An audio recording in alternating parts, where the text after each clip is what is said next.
Hoje temos a nossa caixa de perguntas e vamos responder primeiro às seguintes perguntas. Como se originaram as diferentes línguas faladas pelos homens?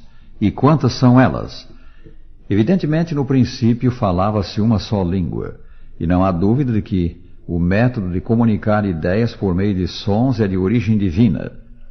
Agora as respostas às perguntas sobre a variedade de línguas.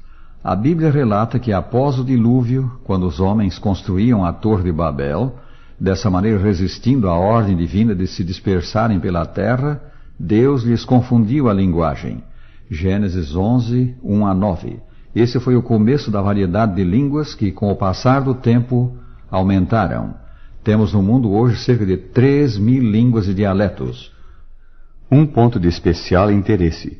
Pesquisas modernas na área da gramática comparada revelaram de modo concludente que as línguas conhecidas são relacionadas entre si e provêm de uma só língua original.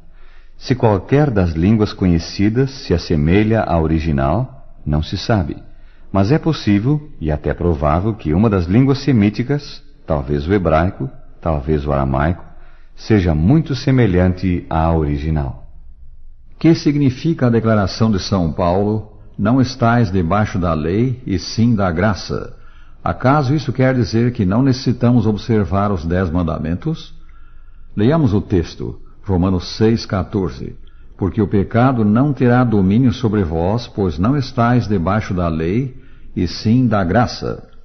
O sentido de suas palavras do apóstolo Paulo, é que os crentes em Cristo não estão debaixo da lei como meio de salvação, mas debaixo da graça. A lei, especificamente a lei dos 10 mandamentos, não tem virtude salvadora.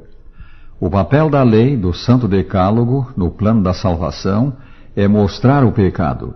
Romanos 3, 20 e capítulo 7, versículo 7. A graça de Deus em Cristo é que salva, que perdoa o arrependido e ajuda a cessar de pecar. Como diz o mesmo São Paulo em Efésios 2, 8 a 10, porque pela graça sois salvos mediante a fé. O estar debaixo de graça não implica, porém, liberdade para transgredir a lei, o Santo Decálogo. Logo em seguida, São Paulo pergunta, e daí? Haveremos de pecar porque não estamos debaixo da lei, e sim da graça? Ele responde, de modo nenhum. Romanos 6, 15. Pecado é a transgressão da lei. 1 São João 3, 4. Pecar, pois, é violar os 10 mandamentos. E São Paulo diz que o cristão de modo nenhum tem o direito de fazer isto. Nós voltamos a ser pecadores se transgredimos qualquer dos 10 santos preceitos. Os senhores com frequência anunciam um plano sobre como vencer o hábito de fumar em 5 dias. A razão que tem para isso é de caráter exclusivamente religioso? Ela é de caráter religioso, porque Deus quer que preservemos a saúde e o fumo, como álcool e outros tóxicos, é nocivo à saúde. O apóstolo Paulo escreveu, se alguém destruir o santuário de Deus, Deus o destruirá, porque o santuário de Deus, que sois vós, é sagrado. 1 Coríntios 3, 16 e 17. Mas o que fazemos decorre também do nosso interesse pela saúde física. E a saúde física é assunto em que todos estamos interessados. Há hoje crescente preocupação pelo perigoso hábito por parte de governos, cientistas e médicos. A 4ª Conferência sobre o Hábito de Fumar e a Saúde, realizada em Estocolmo em meados de 1979, compareceram 540 delegados representando 69 países, entre eles o Brasil. Tanto a Inglaterra como os Estados Unidos enviaram os funcionários mais graduados de seus respectivos Ministérios da Saúde. Alguns pontos de especial interesse relativamente à conferência. A Grã-Bretanha relatou que 10 a 20% de todos os óbitos naquele país são causados pelo fumo. Os Estados Unidos revelaram que o seu tributo anual ao fumo é de 350 mil vidas, quase 1.000 por dia. E apresentando um estudo dos casos de 200 mil cancerosos, o Dr. Takeshi Hirayama, do Japão, afirmou que 1/3 deles estava relacionado com o hábito de fumar. Um ponto importante, Esses 200.000 casos não incluíam vítimas do câncer do pulmão, e o câncer do pulmão é uma das principais consequências do hábito de fumar.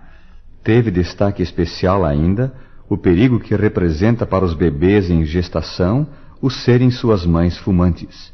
Em face das fortes evidências, as mulheres grávidas que fumam são incluídas num grupo chamado de alto risco.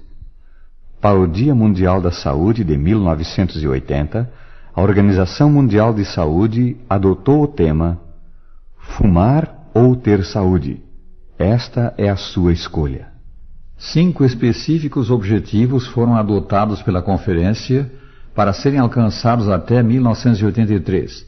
Primeiro, deter o aumento do uso do fumo. Segundo, eliminação de toda a sorte de publicidade do fumo. Terceiro, programas compulsórios nas escolas elementares e secundárias, visando criar motivação contra o fumo. Quarto, emprego da maior parte dos impostos sobre o fumo para educar as massas contra o hábito de fumar. Quinto, estabelecer que fumar é um hábito social não aceitável. A propósito, a Suécia lançou intensiva campanha de promoção do ideal de que as crianças que agora nascem cresçam como uma geração de não fumantes. Sim, amigos, a ciência médica, os homens de boa vontade e até governos conjugam esforços para conscientizar as massas dos graves males do fumo e deter a escalada do uso desse insidioso veneno que arruína a saúde e leva milhões à morte prematura.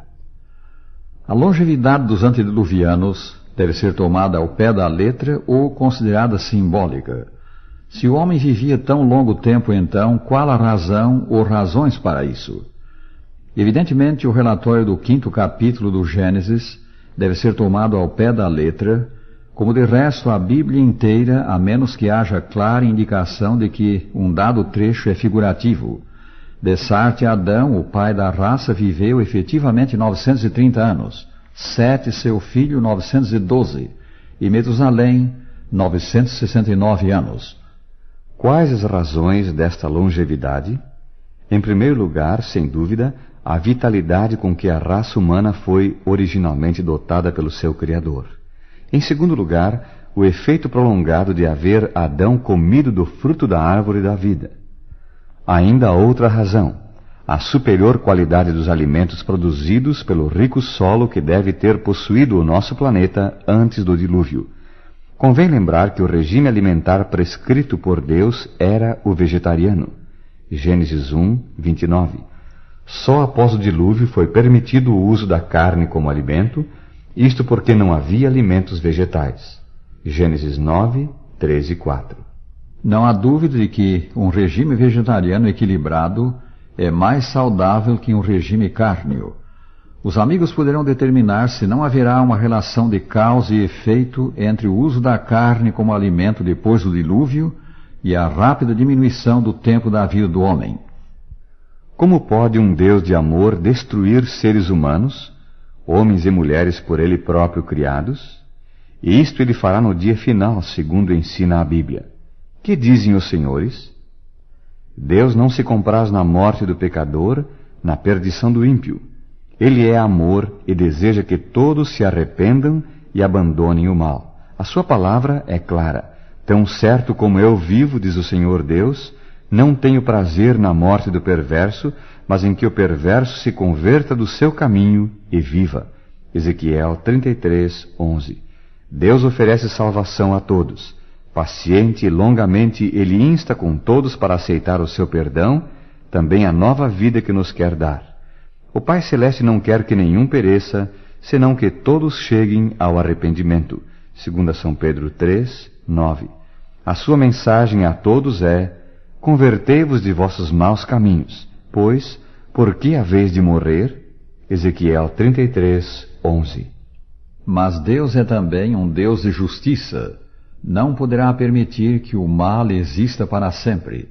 Vem vindo o dia em que Ele terá de erradicar o pecado, pondo fim à mentira, ao ódio, aos homicídios, aos adultérios, às injustiças, às violências. Deus terá que destruir os que lhe rejeitam a salvação e se apegam ao mal. A destruição do ímpio será, porém, uma obra que lhe causará pesar, estranha a ele. Falando da destruição do pecado e dos que a ele se apegam, a Escritura diz: porque o Senhor se levantará como no monte Perazim, para realizar a sua obra estranha, e para executar o seu ato inaudito. Isaías 28, 21. Aí está, Deus não tem prazer na morte do ímpio. Foi por não querer que alguém se perca que ele deu o seu Filho unigênito, para que todo o que nele crê não pereça, mas tenha a vida eterna. São João 3,16. Amigo, Deus fez a sua parte para a salvação de todos os homens, a tua e a minha incluídas. Estás fazendo a tua parte? Já dedicaste a vida ao Senhor Jesus Cristo?